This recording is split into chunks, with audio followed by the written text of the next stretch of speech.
Programa Top na TV conversa hoje com Bruno Ferrari, esse tapetiningano, terapeuta, especialista em dependência química. Vai conversar com você, amigo da Top, sobre um assunto muito importante, infelizmente muito constante e muito moderno, que é a questão da dependência química. Bruno, vamos começar com uma pergunta genérica. Como que os pais podem observar o comportamento dos filhos se está ligado ao consumo de droga? Muito boa, né, essa pergunta, né, Fábio? Em primeiro lugar, quero agradecer esse convite do programa Top na TV, né? Muito obrigado por estar e prestigiando esse trabalho que nós fazemos aqui em Itapetininga. Os pais têm que ficar atentos a todas as mudanças de comportamento que os filhos vêm a apresentar. Os pais, melhor do que ninguém, conhece os filhos desde o início. E geralmente na fase dos 12 aos 15 anos é que começam muitas mudanças de comportamento. Essa fase é conhecida como adolescência, onde as crianças começam a ter uma voz mais ativa, elas começam a sair mais, ter uma independência maior.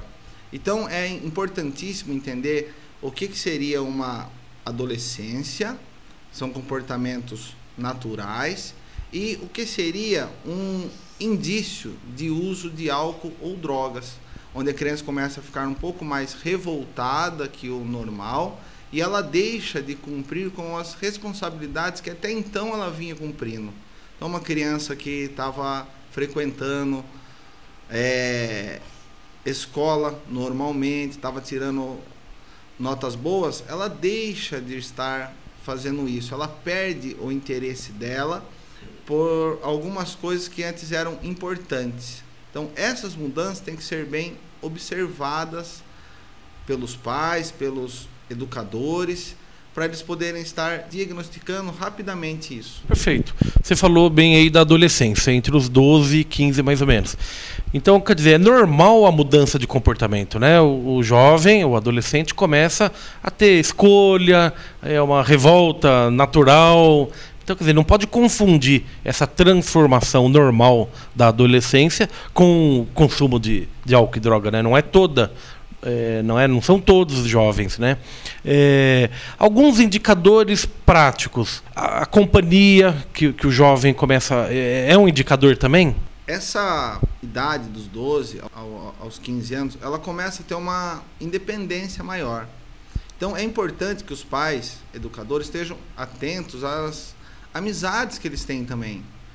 Quem são esses amigos? Porque aí a rede já começa a ficar maior. Não são só os amigos de escola. Aí começa a ter amigos de outras áreas também. Então é importante os pais estarem acompanhando isso. Nesse sentido, uma questão dos tempos modernos, os pais trabalham, né? A mãe trabalha, o pai trabalha, acaba dificultando um pouco a convivência com os filhos. Muitas vezes demora, né? A hora que o pai vai perceber, já faz tempo que perdeu o diálogo com o filho.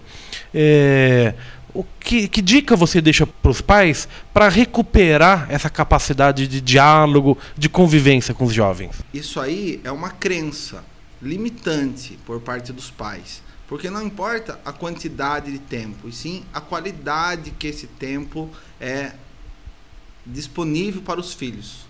Isso sim que importa. Então, tem muitos pais que passam o dia inteiro com os filhos, só que o filho fica num quarto, o pai fica na sala, o filho fica com computador lá, enfim, não tem uma convivência.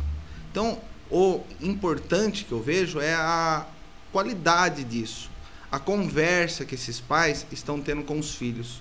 Isso sim é muito importante. E você tendo uma conversa mais aberta, um diálogo mais transparente, fica muito mais fácil as coisas. Perfeito. Bruno, uma outra questão muito importante. A questão da droga, ela é democrática. Ou seja, ela está presente nos bairros mais simples, nos bairros mais nobres da cidade, entre estudantes, entre não estudantes, em todas as classes sociais, né? Certo. Hoje em dia a droga está disseminada, né? Pela cidade, pelo estado, pelo país, né? E podemos ver até no campo, assim, né? A gente vê agricultores usando muita droga hoje em dia. Então, a droga está presente em todas as áreas da nossa sociedade. E não existe mais um bairro específico de uso de droga. Hoje em dia está em toda a nossa cidade. Então a questão não é exatamente para os pais deixarem de deixar o filho ir a determinado evento. Não. O que importa é o comportamento dele, não o lugar onde ele vai, né? Sim. Hoje em dia a gente fala muito sobre isso. O comportamento que a pessoa ela vai ter em relação aos amigos dela, lugares que ela frequenta, isso que vai fazer toda a diferença. O próximo passo preocupante é o seguinte: os pais detectaram uma mudança de comportamento. Tem algum indício de que o filho pode estar dependente químico de droga ou de álcool. O que fazer? Essa é uma questão também de muita relevância, né? Hoje em dia existe-se uma vergonha muito grande e quando nós falamos de álcool e drogas. Nenhum pai quer falar que o filho tem essa situação. Isso dificulta para nós e profissionais podermos trabalhar, porque nós só podemos trabalhar em cima de uma questão existente. Então, se o pai e a mãe negam essa situação, eles não vão procurar ajuda, não vão procurar mudar alguns comportamentos e essa situação só vai se agravar cada dia mais. Ou seja, a sua orientação, o primeiro desafio a ser superado é enfrentar o problema. Isso. O primeiro desafio seria quebrar essas barreiras que impedem as pessoas de chegarem a um serviço especializado, né, na prevenção e tratamento de álcool e drogas. Ali as pessoas vão poder obter informações essas que vão ser vitais para a melhora de toda a família, inclusive do jovem aí que está enfrentando essa situação de álcool e drogas. Você, Bruno, é um terapeuta que tem especialidade na questão da dependência química, tanto no final do problema, que é a internação, como no começo, na prevenção, ou na conversa com o adolescente nessa época da adolescência. Que dicas que você deixa para os pais? Quer dizer, é possível prevenir ou evitar que o problema se agrave? Eu sempre penso assim, é muito mais fácil e muito mais econômico prevenir do que a hora que já tiver uma situação e num caso crítico, precisar de uma internação. A prevenção, a gente fala muito da prevenção primária, onde ela vai existir antes do uso. É onde a criança vai começar a ser orientada. Quais são as formas que ela pode, como que dá para explicar melhor? Quais são as formas que ela tem que se comportar diante da grande oferta que temos hoje de álcool e droga. Então, geralmente, essa criança vai utilizar a droga pela primeira vez com um amigo da escola ou com algum amigo muito próximo. E, geralmente, as propagandas falam, os pais falam, não pegue nada de pessoas estranhas. Só que a criança não vai usar droga com uma pessoa estranha, ela vai usar droga com um amigo dela. E outra coisa, quando a gente fala de prevenção, nós temos que entender que a droga é uma coisa boa. E os pais passam para as crianças que a droga é ruim. Aí a criança vai, experimenta a droga, ela gosta. Porque a sensação que a droga traz é muito boa. Aí o que acontece? A criança que já passa por um período de revolta, enfim, de vários questionamentos, ela entende que o pai e a mãe mentiram para ela.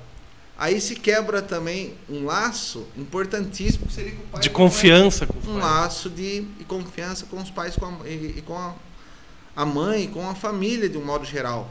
Porque ela entende que ela foi enganada. Então é importante que se passe as consequências que a droga vai trazer na vida dela. Não que a droga é ruim, porque a droga não é ruim, senão não existiria tantas pessoas hoje que consomem drogas. Só que as drogas vão trazer sérias consequências para a vida dela.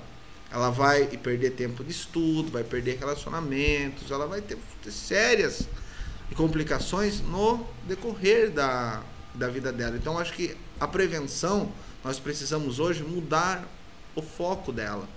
Precisamos conscientizar as pessoas através de informação e não mais com medo, represália, sabe? As crianças hoje, os jovens, têm que ter informação, de forma que eles possam optar por usar ou não usar drogas. Informações verdadeiras. Eu acho muito errado falar que a droga é ruim, porque a droga é boa. Aí a criança experimenta, acontece tudo isso que a gente está falando, desencadeia tudo isso, mentiram para ela, o melhor amigo dela está usando droga junto com ela e a droga é boa. A tendência é que ela continue usando droga. Então, quando a gente trabalha na prevenção primária, hoje eu enfatizo muito isso, trabalhar com informações verdadeiras, o que realmente vai acontecer. Bruno, esse seu trabalho é o que você chama de gerenciamento de caso. Ou seja, você conversa além dos jovens, você conversa com a família também? Sim. Ultimamente, o modelo que estava sendo mais utilizado era simplesmente a internação. E nós, profissionais, percebemos que precisava-se de alguma coisa a mais que isso. Aí surgiu-se o modelo de gerenciamento de caso, onde nós primeiro acompanhamos essa pessoa num tratamento ambulatorial, que nós chamamos, através de atendimentos, e envolvemos a família também. Muitas vezes nós conseguimos evitar uma internação, que é um processo doloroso, tanto para a família quanto para a pessoa.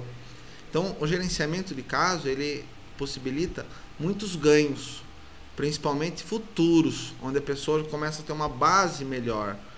Assim ela consegue planejar novamente a vida dela, os sonhos, os planos que ela tem. Bruno Ferrari, muito obrigado por esses importantes esclarecimentos. O nosso telespectador saiu um pouco mais instruído.